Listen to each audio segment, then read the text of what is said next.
I'm Polly Warren and welcome to the Positive Perimenopause Podcast. This is the place for some positive inspiration to help you through the rollercoaster ride of perimenopause. I truly believe that with the right support, knowledge and wellness tools, you can feel your best yet, because I'm learning this life phase can be a truly exciting and often pivotal time of life. With every episode, my mission is to support and empower you to own your menopause, because it's time to start taking care of the most important person, and yes, that's you. So thank you for being here and sharing your time with me. Now let's dive in. Hello and welcome back to the podcast. How are you doing? I hope you've had a good week. I had a really fun weekend actually this weekend. I went to a friend's 50th birthday celebration on Saturday, and actually I put an Instagram post, a story up on Saturday about this party, and then I suddenly got loads of messages saying, "Happy birthday, Polly. I didn't know it was your birthday." And I was like, it's not my birthday. It was a friend. My 50th birthday's in November. So thank you if you said happy birthday. I obviously wasn't very clear in my story, but yes, I've got 5 more months until I'm 50. And do you know what? I'm so excited about being 50. I really think we've got to embrace it. I've got so much to be happy about and really so much more of my life to give. And then from that party, I went to Harry Styles at Wembley Stadium. Oh my goodness, it was such a good show. I mean, I loved Harry Styles before, but my goodness, I love him even more now. What a showman. It was just incredible. The energy in Wembley Stadium was off the scale. It was so much fun, pure joy. And I just think he's such a brilliant role model for young kids, for young people, for everybody. He really does embrace being yourself, being who you are. And it's all about spreading the love and being kind to each other and looking after each other. So, my heart was full after seeing Harry at Wembley. Right, let me just remind you before we start this week's episode about last week's episode, which was with Dr. Maria Luque, which was all about redefining exercise and movement at midlife. So if you haven't had a listen to that one, you can go back and listen to the episode before this one. Okay, on to this week's episode. Now this week, I speak to the absolutely gorgeous Dani Binnington. At just 33 years old, when Dani had 3 daughters under the age of 4, she was diagnosed with an aggressive form of breast cancer. And by the time she turned 40, she had a surgically onset menopause because she had chosen to have her ovaries removed. Dani's story is filled with so many valuable insights and a genuine understanding of the emotional and physical challenges faced during cancer and a medically induced menopause. Today, Dani is a nutrition coach and she's a yoga teacher. Her business, Healthy Whole Me, provides invaluable support to charities and to others affected by menopause and cancer. And she also works with healthcare professionals to really help improve their understanding and the care that they give and they offer. If you are yourself a cancer survivor or you're undergoing treatment, or if you know someone else who is a cancer survivor or is undergoing or about to have treatment, I am sure that Dani's experience and realism will be a source of inspiration to you, a source of guidance and real comfort. Dani is so warm, so eloquent, and I was so pleased in this episode that she challenged me on some of the things I thought to be true, which actually are not necessarily true for someone who's experienced cancer. And this is why conversations like this are so important, because quite often, even though we say things with the best intentions, it's very hard to fully grasp and understand someone else's situation if you haven't lived it yourself.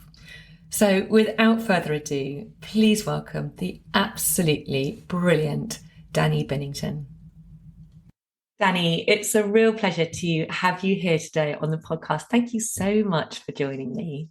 Thank you for having me. And it's been great to have a little chat already. Love the conversation. Yeah, it's always good, isn't it? I always love the pre-chat. I can't wait to hear about what you're doing today in the whole menopause world, because you are doing some amazingly important work. But I think before we get to that, I would really love to hear where it all began for you, because your story really is one which I have found very inspirational. And I think the listeners also will as well. So I'd love to hear where it all began for you. Of course. It's funny you ask because I don't often go all the way back anymore because I'm so focused now on how to move forward Yeah. and how can we help everyone else around me and in my community improve their sort of care and their future. But I was 33 when I was diagnosed with an aggressive type of breast cancer.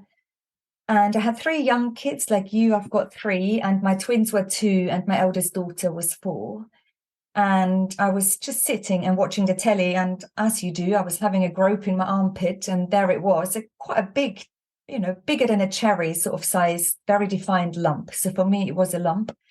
It's not always a lump, like we know. I took myself to the doctors. I did all the right things. It didn't look like anything. It came up quite normal on the mammogram. It looked like a benign tumor on the ultrasound. Christmas came up. There was no urgency at all. But by January, I knew I needed to accelerate this.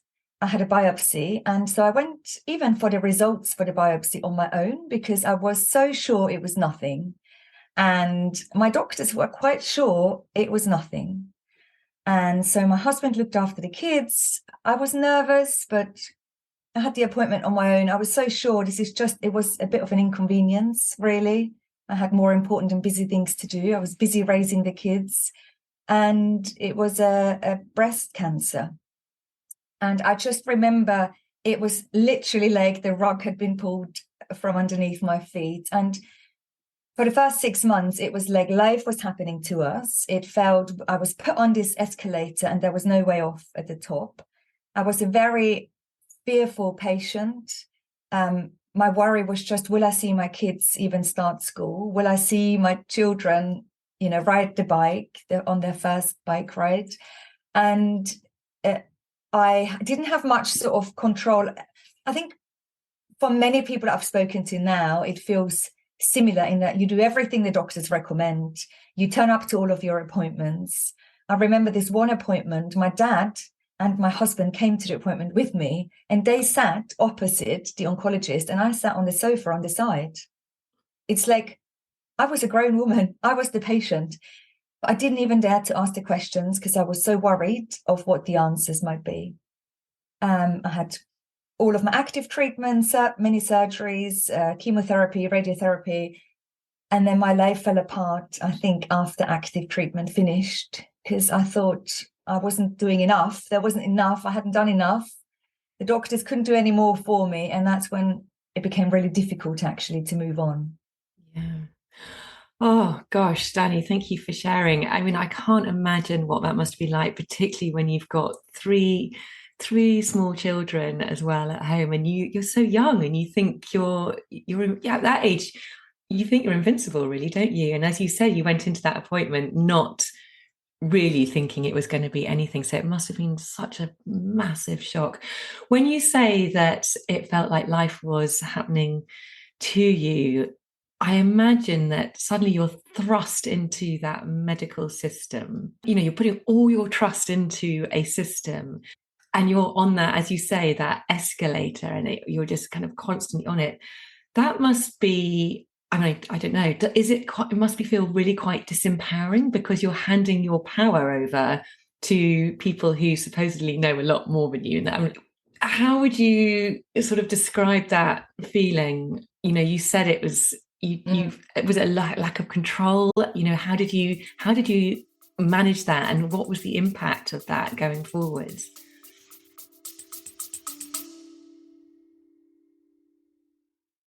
A very quick break to ask you to hit the follow or subscribe button if you haven't already. And if you're enjoying this episode, I'd be super grateful if you could hit those stars and rate it too.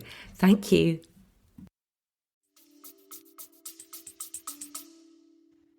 I think the fear of life and the threat to your life, being faced with your mortality, really changes and alters how you think, or how I thought. It definitely changed something in my brain and how I was able to process things.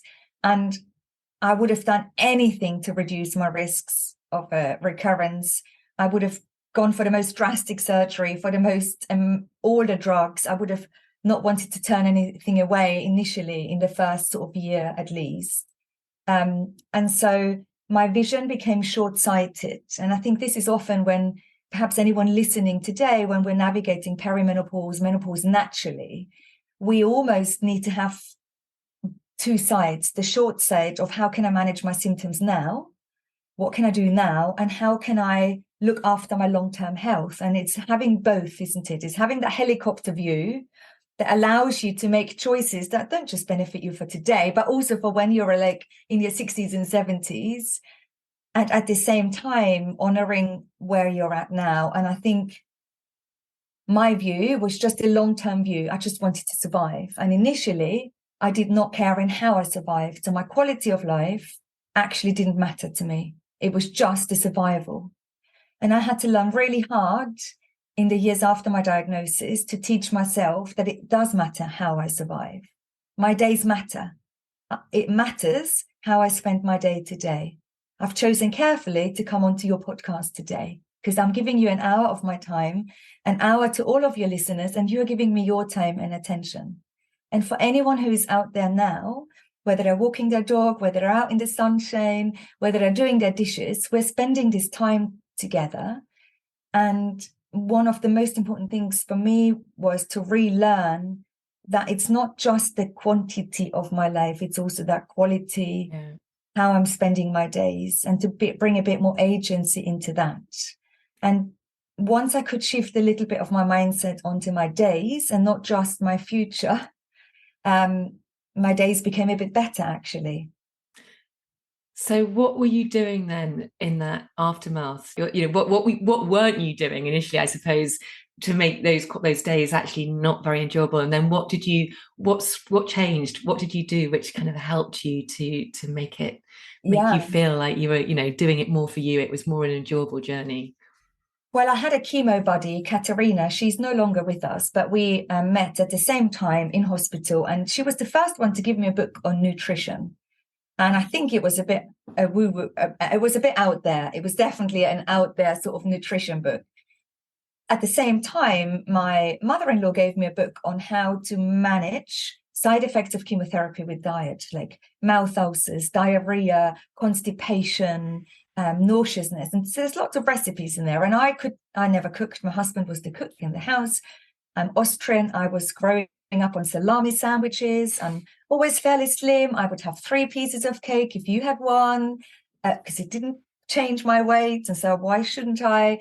And so for the first time in my 30s, I thought, well, maybe there's a bit more to food than just filling that sort of hunger gap. The problem with me was I became very obsessed. And now looking back, I don't even want to tell you all the crazy things I did, because I didn't need to do any of them. But it helped me become an agent for myself. I suddenly had agency. And I suddenly had something to do, like something positive. I could cook. I could immerse myself in recipes, into the vegan lifestyle, whatever it was that I needed to do. And I became empowered because I was a little bit in control. When all of my control had been taken away, I became a little bit more in control. In control, so much so that my husband sent me onto the Leeds Cookery School Nutrition in Practice course, because he said, I'm off to the fish and chip shop because all I'm doing is eating your courgette spaghetti. That was 10 years ago when we were still cooking courgette spaghettis and making energy balls and all of that. And I was cooking 3 meals, the kids' meals, my meal, his meal. Gosh. It was mad. So there wasn't much joy in it, but there was agency in it. But actually, when my diet was the best, my mental health was still super low. Okay. I then I was going to just ask, did that diet, that strict vegan diet, did it help? Did it work? I mean, it gave you that sense of control, but did the actual diet help you physically feel better? I don't know, because it's so hard to know, because you don't know how you would have felt. Yeah, yes. What I know is I was going from a very average diet that was very carb heavy, ready-made foods, lots of pasta, loads of bread, sandwiches all the time, to eating loads of vegetables, loads of nuts and seeds, loads of whole grain. And so it must have made a difference. It must have made a difference. I was drinking a lot of alcohol before. I'm still teetotal now, 10 years later. So I've changed my mindset of thinking I'm just going to have less toxins. I think overall, that's what it became. And those toxins I've taken in a broad sense. It wasn't just the food and the E numbers in all the ready-made foods, for example. It was also relationships and conversations, people in my environment, saying no more often to honor my boundaries. Like, I'm not sure if how many people are listening to our conversations now, if we really think, how many things do we do every day? Although we know when we do them, it'll make us feel depleted. They'll go over and above of the energy that we have all the time, every single day, right? We do things that are too much almost. And it took for cancer to stop me in my tracks to say, no, thank you. But no, I'm not going out tonight. And no, thank you. I don't want another drink. I can't afford another hangover. Yeah. And to say no really was so alien to me at first, but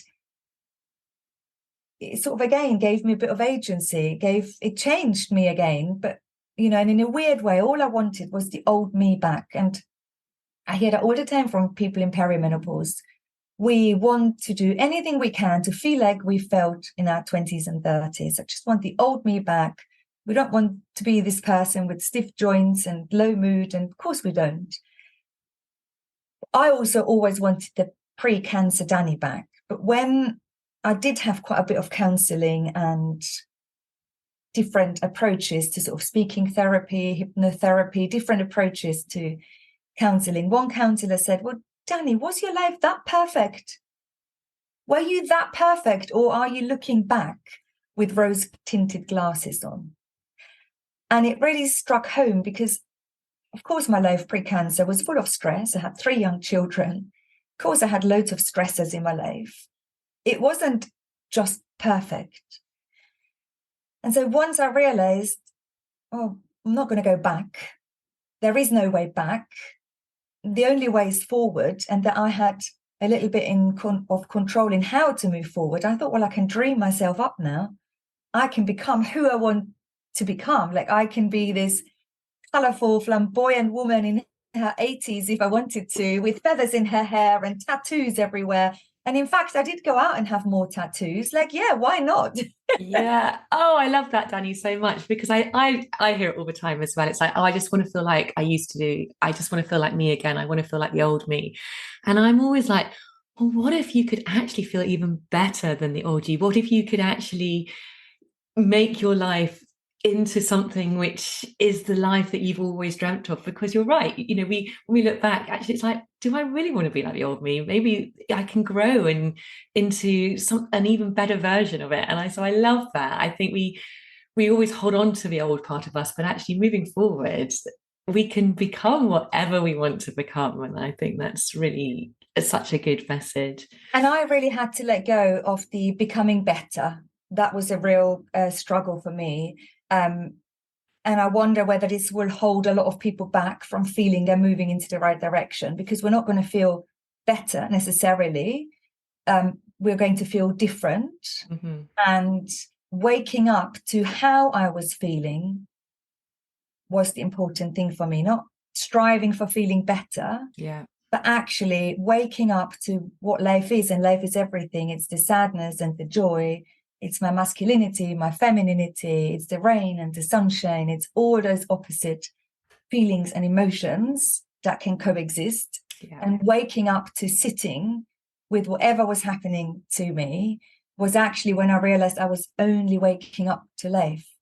First, I thought, when I was first diagnosed with cancer, I thought, well, I now know my life is only starting now because I'm realizing I've only got the one. And I sat with that for a long time. And that was had a profound change on me. But when I realized that actually waking up to life and all of that it is, and sitting with all of that it is, I really felt awake. And so I have many clients now who are coached through menopause and cancer. As you know, I will never promise anyone that they'll feel better at the end of working with me or our time together. But I know we can feel held, supported, and awake to life. And I think that's all I now want to ask of life. Yeah, it's living consciously and, as you say, feeling all of your feelings. I think with so many of us just push all of our feelings away, we push them down and we don't want them to be there. But it's only when you really feel everything and being aware of what is going on that you can kind of move through it. And as you say, then truly experience the wider experience of life, if that makes sense. Yeah, because when we really dig a little bit deeper, and many people, if you think of everyone that is listening to our conversation now, you think, what is it that you want to get out of listening to our conversation or being in this menopause sort of space? Initially, people might say, I would just need to get rid of my hot flushes, or my mood's been awful. Once I get back onto sort of feeling a bit more stable, that's all I want. That's what I need to get my life back in track. Once I've got that, I'm happy.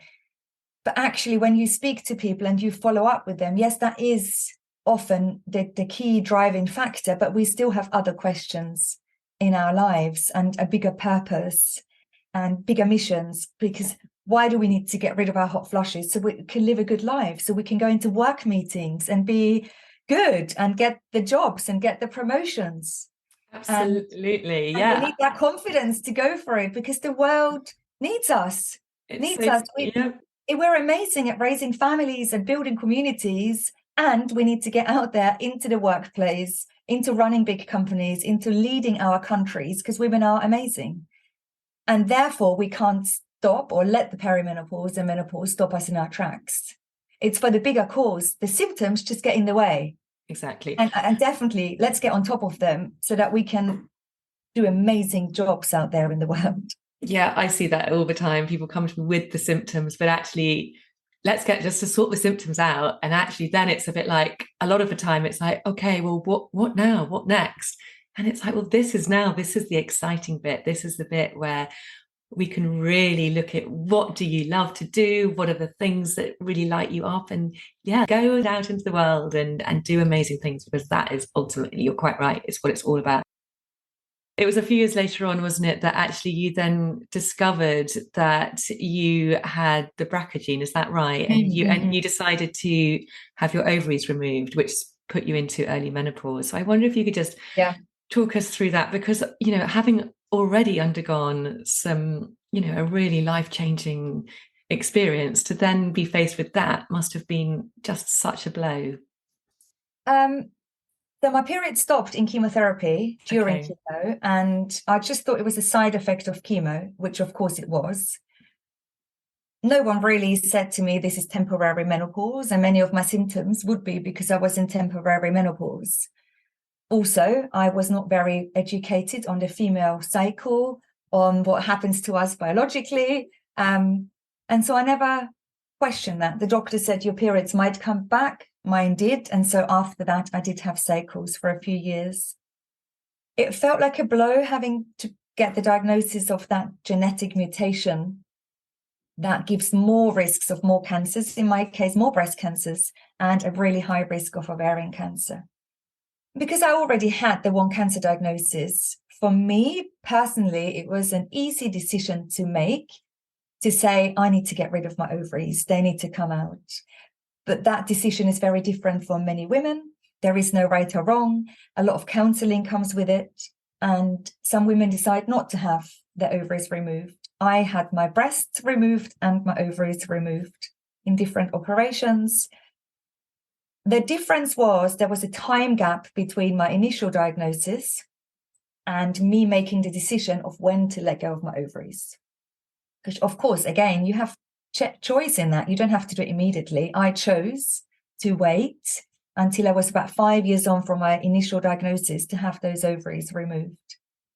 And the change in me as a patient was enormous.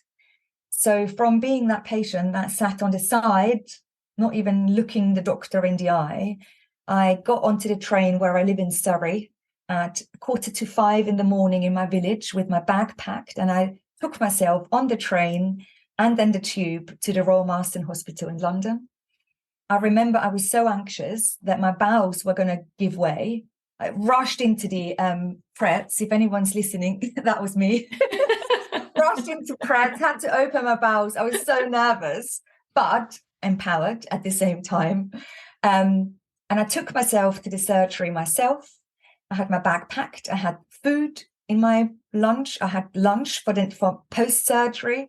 I knew I was going to eat my own food. I had all my own herbal medications with me. I thought, if none of the nurses are going to believe there is any point in this, I want to take arnica, for example, for my wound healing. So I did what I wanted to do, basically.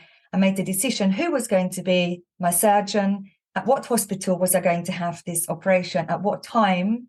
We planned it. I knew what I was going to do after in terms of managing my menopause, how I was going to eat, what I was going to drink, and I felt empowered.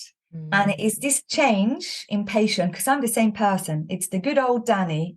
I haven't changed, but my ability to manage my healthcare had changed. And it is this that I want to teach people now. Yeah. It's how can you become a little bit more of an empowered patient? And that'll look different for all of us. But this is what's become the core principles of what we teach in all of our work, in all of our programs. And it'll look different for everyone. So in a way, although it was a difficult decision, it wasn't as hard as I thought it was going to be. Gosh, it just goes to show when you have that feeling of empowerment, what a change, what it can make to your whole experience. And I imagine the impact on your wider family as well. Because if you're feeling empowered and you're not scared and you're coping with it and you've set everything up, which is going to help you to have a more positive experience, that is just going to have the ripples effects to everybody else. And I really did things my way, because when I was first diagnosed, Angelina Jolie, I'm not sure if you can remember, but she spoke openly about her diagnosis of the same genetic mutation. Mm-hmm. And it really helped me have conversations with my mum, my doctors, people around me. I said, well, I have what she has, and she's a superstar, this amazing movie star. And so that really helped me. And so I knew I was always going to be honest about my journey, because I thought, if a stranger has such an impact on me, then I can have an impact on the people around me, which is when I've set up lots of chat groups and Facebook groups and other things. And so I always knew I needed to be transparent, because just someone else's journey can really help you along in yours, which is why I'm still talking about it, I guess. Absolutely. And then after you had your ovaries removed, what then happened in terms of menopause? Were you then thrown into menopause, or had you already got a plan of how you were going to manage that?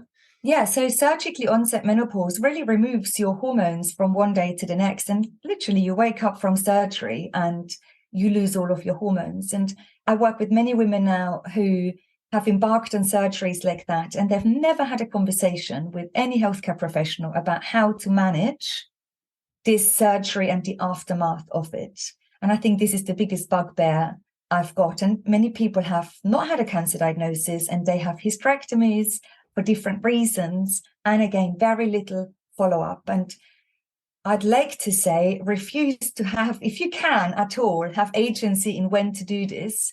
Really try and have a communication with a menopause specialist or a gynecologist, someone to discuss with you the strategies for afterwards, before you even embark on the surgery, if you can help it with the times. Is that support readily available, or do you have to really seek it out? You have to really seek it out. Okay.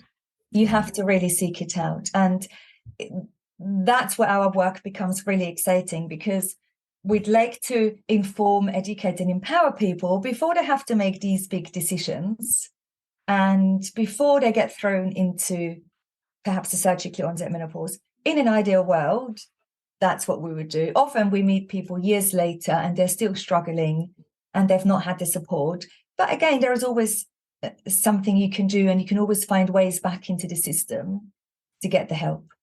So did you find that your menopause symptoms were quite severe? And then what did you do to manage that?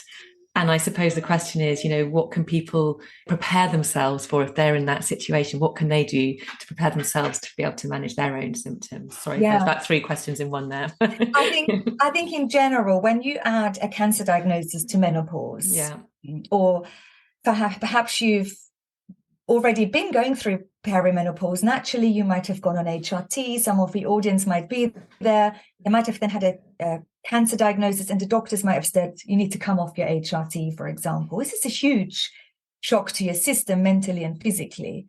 Or you might have had your cancer treatment, and then that thrown you into menopause because of surgery or radiotherapy. Or sometimes people go on a long-term anti-hormone therapy after breast cancer or some ovarian cancers, for example, and that can put you into a medically induced menopause. And what I think is most important to say here, every single patient is different, and everyone is going to have different options available to them. The hardest is for all of those patients out there where doctors say hormone replacement therapy isn't an option. Because we know how brilliant HRT is, and I love every single person that has been part of this menopause revolution we've had in the UK for the last few years. It is vital, it's fantastic, and at the same time, it has always left people like me a little bit excluded. Because we hear from the outside, oh my gosh, HRT is amazing, and you will feel amazing on it. If your doctors have told you it's not an option for you, often we then think we have no options. But I want to challenge that because it's not true. There are many other options for someone who is going through menopause with a cancer diagnosis. And we almost need to look at a whole rainbow of options to choose from. And some of them will be hormonal options, whether they're vaginal HRT, or like local HRT or systemic HRT, but there are also many non-hormonal medical options, and that toolbox needs to be explored. Complementary therapies, lifestyle, all the way to avoiding triggers. I feel like someone with a cancer diagnosis and anyone without, we have to work this perimenopause palaver, don't we? Yeah, absolutely. And your message echoes what I always say, although obviously it's much more nuanced for someone who's had a cancer diagnosis. But I think it is incredibly important for everybody to know that there are so many different solutions out there. I always bang this drum, but it's so true. But there's so many solutions out there, and we are all going to have our own unique experience, whatever your situation is. It is about finding the solutions that work for you, because there will be something. It's about not giving up. Maybe if you do try something and it doesn't work for you, don't think that's the only option. It's about trying something else. And I'm sure that's probably what you see a lot, Dani. It is. And I think expectations are really important to set. I think many people think that feeling absolutely rubbish after a cancer diagnosis is what you accept because you've been through cancer. You don't really want to moan and complain years after when everyone's moved on. And it's almost a trade-off for having survived cancer. And in essence, there are parts of that I agree with, but of course, other parts I want to challenge. I think there are many people who manage menopause after cancer who for a long period of time won't feel great. And that is just their life. And it's then sitting with that, accepting that, knowing nothing will last forever. But if, there is no way of promising everyone that once you've had cancer and you're managing menopause, you'll feel amazing.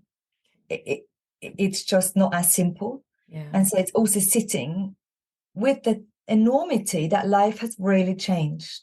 The problem is we think it's going to be over once we've, finished active treatment, but in many, many cases it goes on and on and on. Yeah, it's a tough one to sort of sit with. And at the same time, there is always something we can do, always something else we can try, always keeping an open mind. Just because we've discounted, let's say, antidepressants back in 2020, it doesn't mean I can't have another conversation about that in 2024 with my doctor. Because what didn't work for us last year might be a good option for us next year.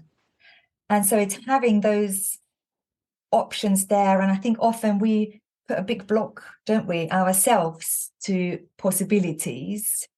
And it's keep going back to all the options and revisiting all the options with a new mindset and a fresh eye over and over again, I feel.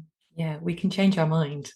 I think sometimes we kind of think we've made a decision, maybe this year I've made this decision that I'm not going to do something, but actually next year things might change. Dani, you to me look like a picture of health.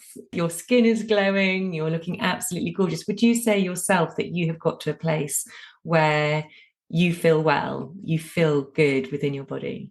Yeah, I feel so strong in my physical body, and I feel so healthy most of the time. And at the same time, I'll always have a little bit of doubt, a little bit of concern, a little bit of a health anxiety. And there's always going to be a bit of a fragility about my strength and my health. And I'm not sure if I'm ever going to shake that. Yes, I'm not sure if I'm ever going to shake that. It's perhaps the little blanket that cancer has left, that sometimes I can shake off more than other days. There are many days and weeks where I can almost forget about it and think, wow, was that me? And other days where it feels very close. Yeah. And every day I know I work at it. It is a continuous effort I have to make, because I can't still fully relax. I still really make sure that in a week, it's not daily or hourly anymore, but in a week, I eat good nutrients. In a week, I have moved enough. I've connected enough. Like, heartfelt connections are really important to me.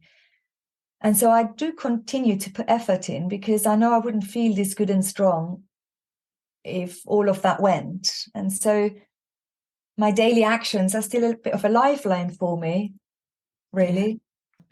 And in terms of your mindset, because I can imagine the impact that all of this has had on that, I mean, are there daily actions which you take for that as well? My mindset has sort of really changed away from myself into the wider community now. So when I first thought, how am I going to manage my own menopause after my cancer diagnosis, I set up this chat group, and I realized that hundreds and hundreds of women flooded in, suddenly said, well, I don't know what to do. And I just knew no one had the support they needed.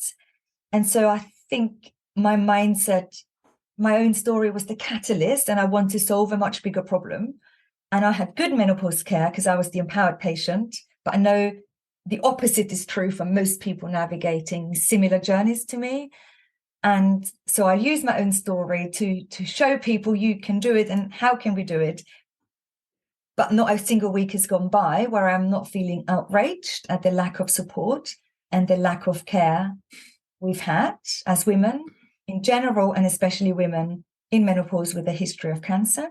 And I've really made it my mission to make this a more positive and informed space. Initially, my focus was all on helping patients and women have a better experience, but I've now roped in loads of healthcare professionals, oncologists, doctors, surgeons, big charities to help me make that a more informed sort of space. Are you noticing there are steps forward? Is change happening in the wider picture of that whole medical world? Absolutely. And what? We really had to go back to basics. But when I really know change is happening, is when I get an email, say from a clinical nurse specialist or an oncologist or a surgeon saying, oh my gosh, I'd never realized how big a terrible impact this is. We put people through surgeries, we put people on medications, and then we just send them off. We've not realized how big a deal this is. And so for the first time, we're waking people up to the enormity of what we as patients have to go through for years sometimes.